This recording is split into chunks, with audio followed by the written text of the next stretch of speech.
amis, j'espère que vous passez une belle journée. Je vous emmène avec moi dans cette vidéo où j'avais envie de faire un point en fait sur les idées reçues que j'entends sur le surf, car on entend beaucoup de choses et j'avais envie de démêler un petit peu le vrai du faux sur les idées reçues. Allez, c'est parti! Just breathe, just breathe, just breathe. Alors la première idée reçue que j'entends énormément, c'est est-ce qu'il faut avoir commencé le surf très jeune pour pouvoir s'épanouir dans le surf et pour pouvoir progresser. On est bloqué sur le fait de se dire ouais bah en fait si t'as pas commencé le surf à 3 ans et demi, bon, tu oublies, c'est pas fait pour toi, tu y arriveras jamais. À partir du moment où tu as 2 jambes, 2 bras et que tu es motivé, tu peux absolument en fait faire du surf.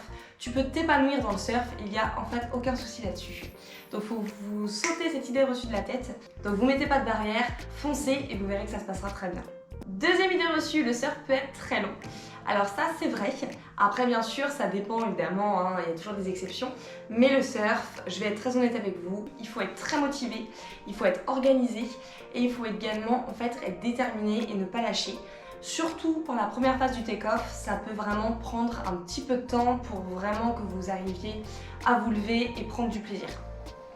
Alors après vous inquiétez pas, si vous commencez avec une planche en fait adaptée à votre niveau, même déjà en glissant sur l'eau, vous allez sentir si vous avez ce feeling là avec l'eau, si ça vous plaît, et déjà en fait vous serez fixé.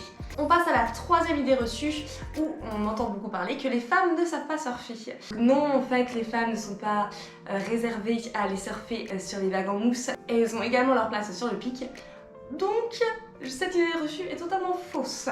Donc les nanas, ne vous laissez pas faire, en fait, ne vous laissez pas intimider par le nombre de surfeurs qu'il y a au pic, parce qu'on va pas se mentir, la majorité est quand même masculine. Mais vous inquiétez pas, vous allez réussir à vous faire votre petite place et ne vous laissez pas faire, c'est important. Quatrièmement, il faut avoir une très bonne condition physique pour pouvoir surfer. Alors ça c'est vrai et c'est faux en même temps, ça dépend en fait ce que vous recherchez. Ça dépend en fait de vos objectifs. Bien sûr, si vous prenez des cas en fait des surfeurs qui veulent vraiment percer en fait dans ce milieu-là, ils auront un entraînement très particulier. Donc ça dépend de ce que vous avez comme objectif et ça dépend de où vous voulez aller. Ne vous mettez pas de pression. Si votre objectif c'est vraiment de prendre du plaisir et d'aller surfer avec les copains, vous n'avez pas besoin d'avoir une très bonne condition physique. Ça dépend aussi du spot où vous allez vous entraîner. Par contre, tout ce qui va être au niveau du sommeil et de l'hydratation, ça je vous le dis, c'est imparable. Si vous voulez en fait être en forme sur vos sessions, le sommeil c'est vraiment la clé. Sur l'eau, vous verrez la différence. Ensuite, on passe à l'idée reçue suivante. Vous avez déjà dû entendre les gens en fait dire parfois quand ils arrivent au spot, ils sont en haut de la dune et ils voient au loin, ils disent oh non mais là il doit avoir 50-80 cm, non mais ça va être minuscule, c'est nul. Non, ça c'est complètement faux, à savoir que déjà en fait avec le recul vous pouvez voir au loin, vous dire que c'est vraiment tout petit, mais quand vous vous retrouvez en fait à ramer en fait vers la vague et que vous voyez en fait la taille réelle de la vague, tout de suite là vous trouvez pas que c'est minuscule. Deuxièmement, une vague de 80 cm sur un spot et 80 cm sur un autre spot, ça peut être des vagues totalement différentes. Quand vous aurez pris une bonne boîte, je vous assure que ça remettra un peu les idées en place. Ensuite, la 8e idée reçue que j'entends assez régulièrement, c'est il faut surfer tous les jours en fait pour progresser. Alors ça en fait, c'est vrai et c'est faux. Oui, je vous conseille d'aller à l'eau le plus souvent possible parce que c'est en allant à l'eau, même si vous trouvez parfois que vous ne faites pas forcément des bonnes sessions, ça vous fera quand même progresser. Par contre, d'y aller absolument tous les jours pour y aller, ça n'a pas d'intérêt. Parce qu'il faut aussi que vous ayez envie, que vous écoutez votre corps. Si vous êtes trop fatigué, vous allez faire de la merde, vous allez vous blesser, ça n'a pas d'intérêt. Et il faut mieux y aller 2 à 3 fois par semaine dans une école de surf avec un coach qui va vous conseiller, qui va vous observer et vous donner vraiment de bons conseils pour progresser. Donc allez à l'eau quand même le plus souvent que vous pouvez, même si vous ne faites pas grand chose. Même si vous prenez qu'une vague, et ben ça sera toujours une vague de plus que vous aurez pris. Et vous verrez la différence. Et enfin, on passe à la 10e idée reçue. Est-ce que le skate fait progresser? Absolument, surtout le surf skate. Pour pouvoir dépasser ses peurs, sachant que le skate, malgré que vous n'êtes pas sur l'eau, vous allez déjà travailler toute la gestuelle, vous allez travailler un peu votre équilibre.